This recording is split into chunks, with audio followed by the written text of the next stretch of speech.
The hottest market to get to a championship is not the skill positions. It's the guys that do the blocking for your Hall of Fame quarterback. Trey Smith, Joe Thuney, who else? We're talking the offensive line positions at guard today on Locked On Chiefs. From the land of the free and the home of the Chiefs, this is the Locked On Chiefs podcast. Welcome back, everybody. Today's episode is brought to you by FanDuel. Make every moment more right now. And as the playoffs wind down, sports stop making the noise that you want, and you start to turn your page. And right now, it's summertime, so FanDuel's hooking you up, all customers, with a boost and a bonus, either or, in their daily contest. That's right. Right now, there's something for everyone, every single day, all the time, everywhere you want to go, all summer long. Visit FanDuel.com/LockedOn, and you can get started today. A lot of baseball, a lot of things going on, but we are keying up for what we're talking about come training camp. This is where prime time gets made. We have it all set up for you. We appreciate you joining us here on the Locked On Podcast Network. That means your team every single day, where you can like and sub here on the channel. Make sure you get your notifications on as well. And then go back out to Spotify, Apple Music, and any audio platform you like. You can get us 5 days a week for free, then some. Our locos are our everyday listeners, those that are with us all the time. We love you guys.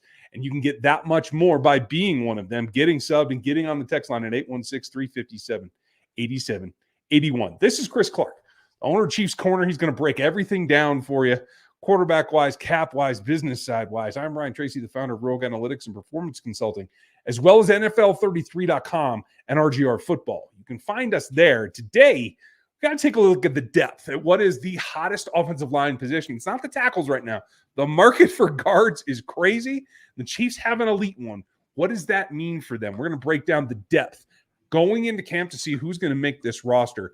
The big question of maybe this offensive side is, what's the availability this season for Joe Thuney? How does it start? Where does it end? And who could fill in? That's coming up a little bit later, but we start with the number one object, and this is a contract year for Trey Smith, a guy that has beaten the odds, came out of college, obviously, with a very, very value pick for the Kansas City Chiefs, and has lived up to it and then some. Elite talent, continues to be a mainstay on this championship roster. It's rare that we see him in public without either Patrick Mahomes or Creed Humphrey or both. And I think that may be subtle, but it is part of the deal. It's not just about how he is on the field. It's off the field. It's the leadership qualities. It's how intelligent he is about helping guide the offensive line.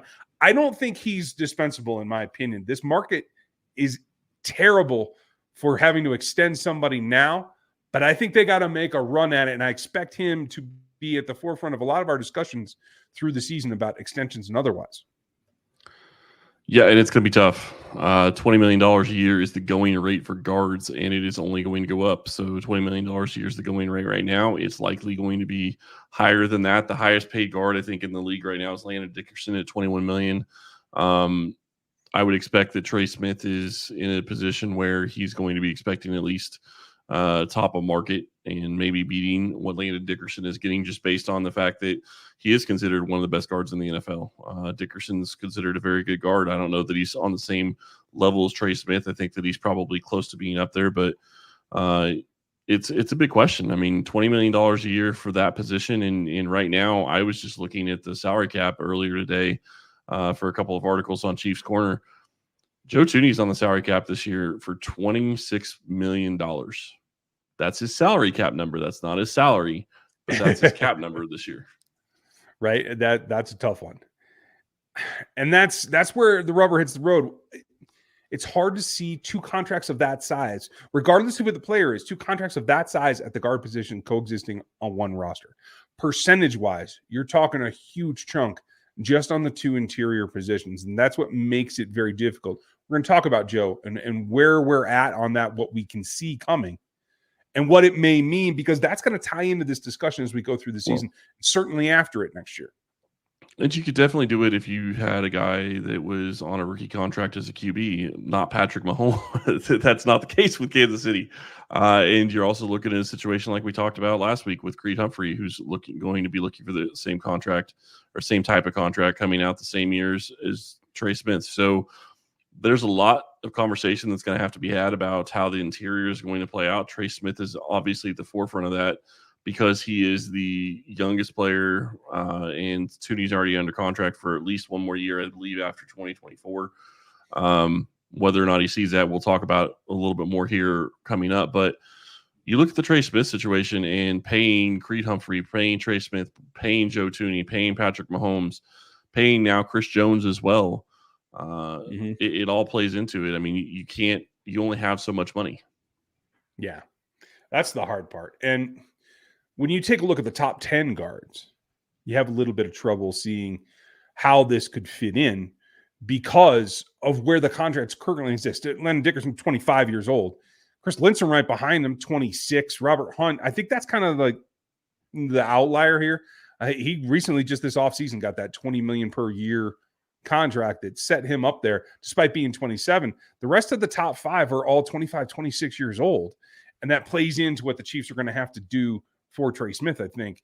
It makes it that much more difficult. But I ask you this, I don't see a $20 million per year player in Trey. I think he's top 10, top 15. But I don't know that I call him top 5. So where's your salary expectation for him? You know, you make it's a great question. Whether or not he's worth $20 million a year is a question. I do believe he's going to get $20 million a year if he wants to play, if he's willing to not play in Kansas City. I don't think Kansas City has the ability to pay him $20 million a year. You look back, and I know we're going to talk about Thuney, and it's a little bit of a different conversation with him because we're going to talk more about, is he going to be eligible to play this year, or is he going to be able to play this year? But when Kansas City signed Thuney in 2021, they paid him $16 million a year.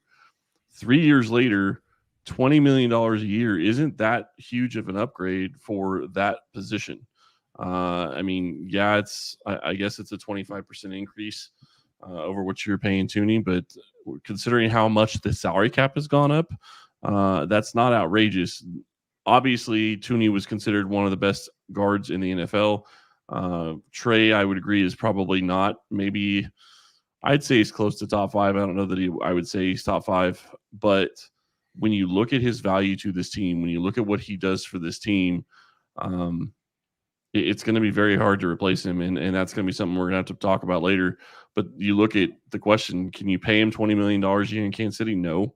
If he wants to play in Kansas City and he wants to chase rings and he wants to have a chance to, put 3 or 4 or 5 more rings on his finger with Patrick Mahomes, then he's going to have to take less than that. That's just the reality of it, and that kind of goes back to what we talked about with Creed as well.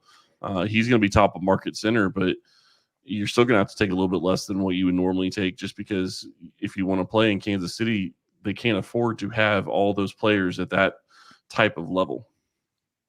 Yeah, and it just goes to show the position itself is growing, especially with Thuney's contract. We're going to talk about Joe Thuney. What is his current situation? What does it mean? Who could we see in his stead? And what's the long-term look? That's coming up next here at the Locked On Podcast Network. Listen, I know you're like me.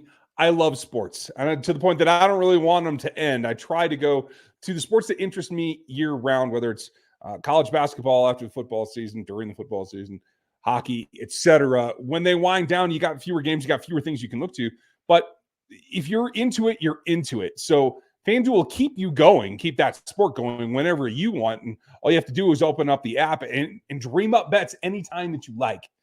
If you're in the mood, you can go after it. This summer in particular, FanDuel is hooking up all customers with a boost or a bonus daily. That's right. There's something for every single person, every single day, all summer long. So head over to FanDuel.com/lockedon and start making the most of your summer, no matter what you're trying to watch. It's at FanDuel, America's #1 sportsbook and the official sportsbook betting partner of Major League Baseball. Now, if you want 24/7 coverage of all the most important goings-on in sports, even and maybe most especially while football is in the waiting period for training camps to open, make sure you check out Locked On Sports Today. It's a feed here on YouTube. You can just search Locked On Sports, or you can do the same in Amazon Fire TV. The duo that is two sides of Creed Humphreys, right and left, comes into Joe Thuney, a guy that had a pec injury last year. We'd hoped he was going to be able to work back. We'd hoped we'd see him a bit of OTAs. It's just, I think, a factor of Joe Thuney's age. He's well plus 30. And it's just one of those things that you can't afford at his age to have a re-injury or have an aggravation. So it is way better to be safe than sorry when it comes to Joe Thuney. But it also opens up some interesting complications. Like you said, 26 mil against the cap. Very, very big for a guard. One that's almost insurmountable. And when it comes into our previous conversation about Trey, you have to feel like that's a disadvantage right now. Now, we're supposed to see him, quote unquote, in camp. That doesn't mean day one of camp in my mind. I'm even worried that we won't see him maybe until they return to Kansas City, or maybe not in camp at all as it all fleshes out. How concerned are you about that? And what does that mean for your prospects for continuing this contract and what comes next? You know, when you look at what Joe Thuney brings to this team, there was a lot of hope that he could possibly play in the playoffs or in the Super Bowl. Obviously, that didn't happen. I think it was a smart move for them not to have him play in the Super Bowl, not risk him getting re-injured. Allegretti stepped in, played well. Obviously, he got paid in the offseason. Congratulations to him. We're going to miss Allegretti, and we'll talk about that a little bit more here when we come into the depth in the next segment. But when you look at what Thuney has meant to this franchise, what he has been able to step in and do, let's not forget and let's not overlook what he stepped into when he came into the league, when he came into the Chiefs organization.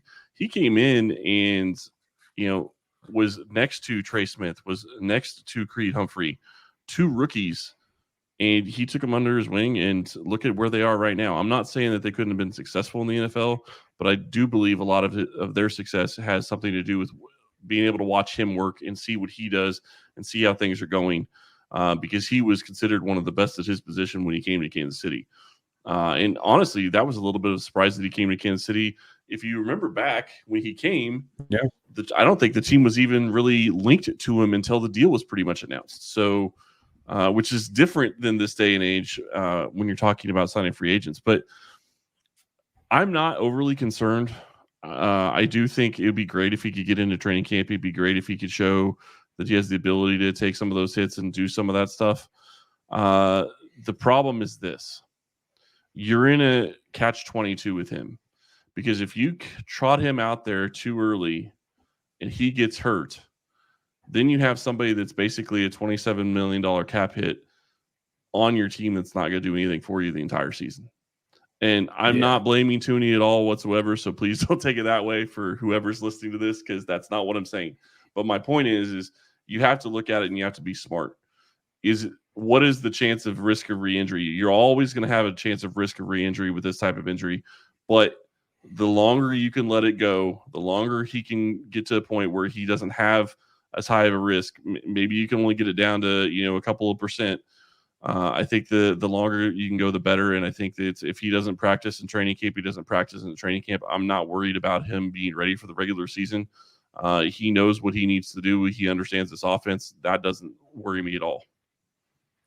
I don't blame you. I completely agree. But being smart about it, like you said, means making a plan. And what they've done to this point in OTAs, I think, has to be doubled down on. There's been a competition at left tackle. We're going to do tackles coming up later in the next week here, folks.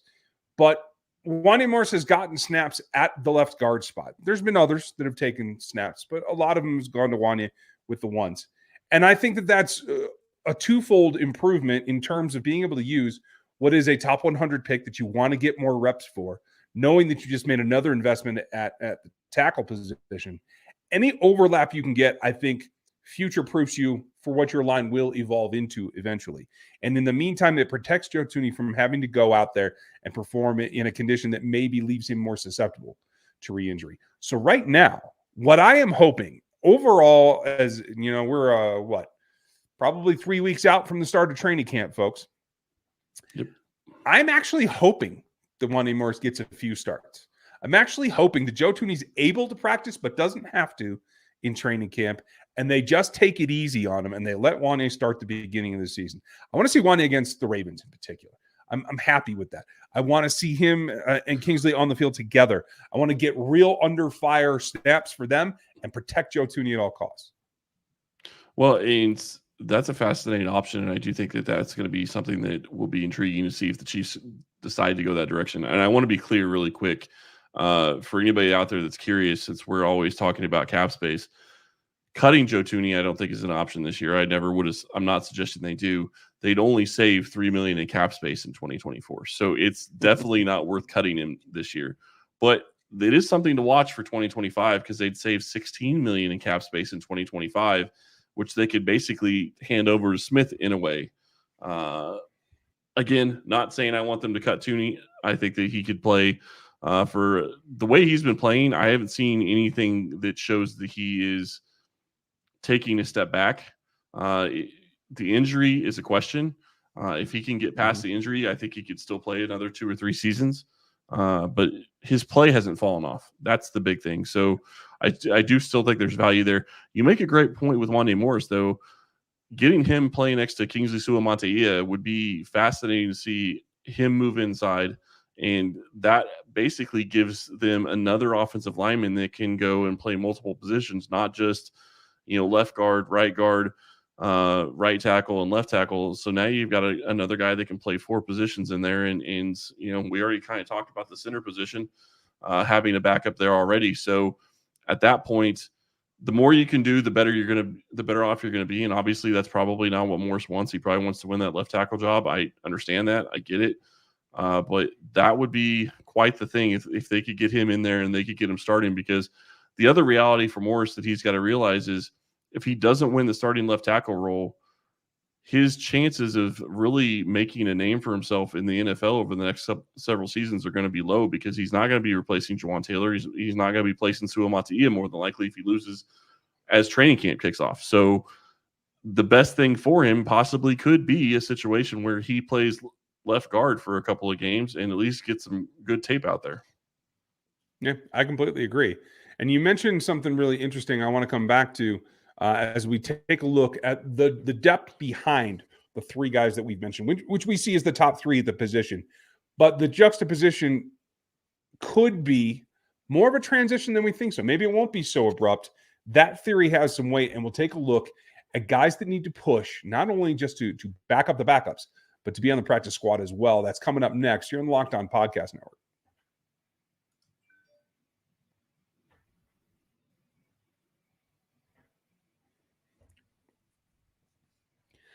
So there's plenty of action on Locked On Sports today. You can get that feed 24/7. Anytime you need it, it's there on Amazon, Fire TV, and here on the YouTube platform. Check that out. You mentioned something that I'm just going to hijack the first minute of this, because in moving a cap space, if Joe Thuney comes back, plays great, but decides to call it a career, that cap space will be instrumental in keeping Trey on this roster. Could be. If he gets to the point where he isn't able to play and has to go on IR for this season, you could see a kind of a tear up the contract and see if you can get him back on some kind of limited deal. Another way to recoup that cap space. We're not talking about money paid to the player, folks. We're talking about cap space to allow you to pay other players. That's a really interesting scenario. And really, the 3 guys that we're talking about right now, despite Wanya being listed as a tackle, is really the focus of what the Chiefs have in depth. We do have a couple of rookies that could play a role, and we do have one surviving backup interior lineman in Mike Caliendo that was the second backup after Nick Allegretti. So there's a lot of significant roles that could be played that you could go fight for still, the Allegretti role being the top of them. I would say probably between CJ Hansen, the 7th round rookie, and Hunter Norzad, who I think belongs at center. We talked about him earlier. We'll talk about the swing interior overall, but he was a 5th round pick. I think Caliendo's probably out front of both of them by a smidge, but I do think they all 3 should be pushing for this roster, and at the very least would be a practice squad eligible safety net is the way I see them. Yeah, and really quick to finish up your comments on Thuney, the thing that you're going to have to worry about when he gets to re-signing him or doing another contract if he goes on IR is he has $11 million of his cap hit is his signing bonus proration. So, and that happens for the next 2 years. So, you're talking $27 million total. 16 of it is what you really have to work with, and that don't get me wrong, that's significant. So there's, definitely something you could do there. When you start looking at these other guys, I mean, you talk about Mike Caliendo. He played okay last year in the preseason, but that's not a guy that I would like to be one of the primary backups personally. So to me, I think that you have to look at it and you have to hope that Hansen is going to be able to step in and show. Maybe he's not able to do it this year. Maybe he's going to be a 2-year project because he's coming from a smaller school. Maybe that's something that he's, that 8th or 9th lineman that they're going to keep, that they're not going to get rid of, but he's never going to play the season. That's possible. You can hope that he can do something that's a little bit different. Then you have a guy like Nick Torres who's out there, and McCade, is it Metauer, I think?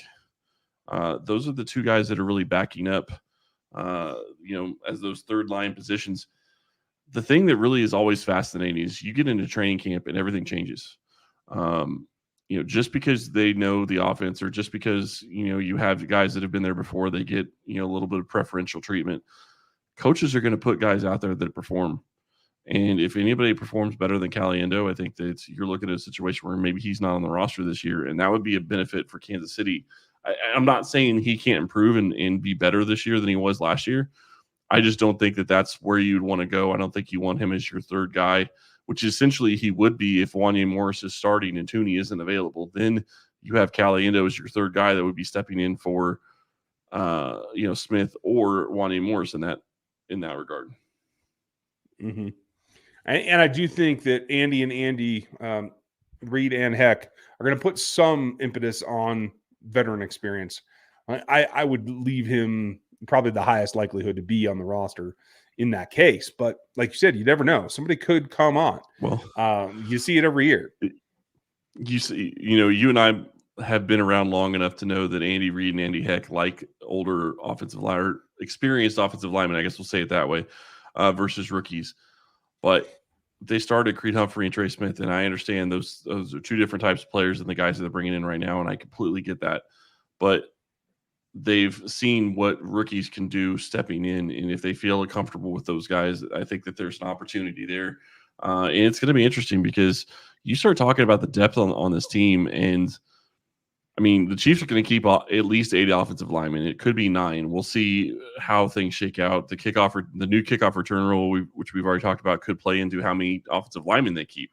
I mean, that's just reality. Is how do you have to shuffle all those different positions. You have to determine who's going to be here, who's going to be there, and I'm really curious to see what they do.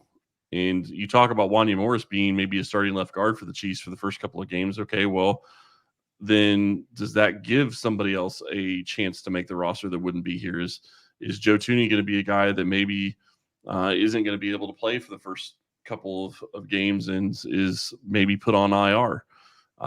If that happens, that opens up a roster spot for somebody else. So there's lots of stuff to talk about, and you start looking at some of these guys, Godric at tackle. I wonder if they give him any kind of looks, because it sounds like they were really enjoying what he was able to do at tackle. Are they going to give him any looks in the interior?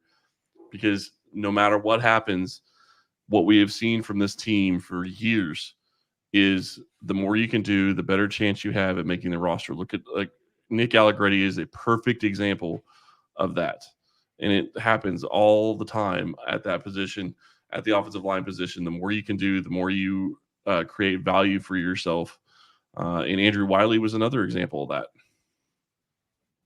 I completely agree. And they can go either way. It can be an all interior guy. I would say that Norzad probably has the lead on being a full interior swing, because he's got some guard time under his belt. But you can also be a guard tackle combination. That does happen. It's not as consistent across the league, but it does happen. And so Godric could be somebody like that. I do like Ethan Driscoll as well, so we got to keep that in the back. But that's more for the tackle discussion that's coming up here, folks. Yeah, Godric was so raw. It's hard to know what he's going to be. He doesn't have the experience in football. So, I mean, that's just one of those guys that we'll see. I agree with you. Ethan Driscoll is a guy I think that could challenge for the roster, just because I think he has the tools that could challenge at the tackle position. Can he keep his feet, and can he deal with the power of the NFL? We'll see. But that could be an interesting one. That could be like the 4th tackle for the Chiefs, because I do think they're going to keep 4. So lots of different questions. I cannot wait for training camp. It is always fun to see those one-on-ones with the defensive line and the offensive line. That's going to be a lot of fun this year. Agreed. I'm looking forward to it as Are we well. going to see Hope Joe that you are doing this? Cross our fingers. We were going to see. Folks, make sure that you like, sub, and hit the bell here on the YouTube channel and get subbed on all the audio platforms. We're going to continue to run down, bring you breaking news as we do all summer long, but we got to get ready for training camp. We got to go over this roster. There's a 90-man roster out there that we have to explore, and we're trying to give you a little bit of a glimpse into all of them.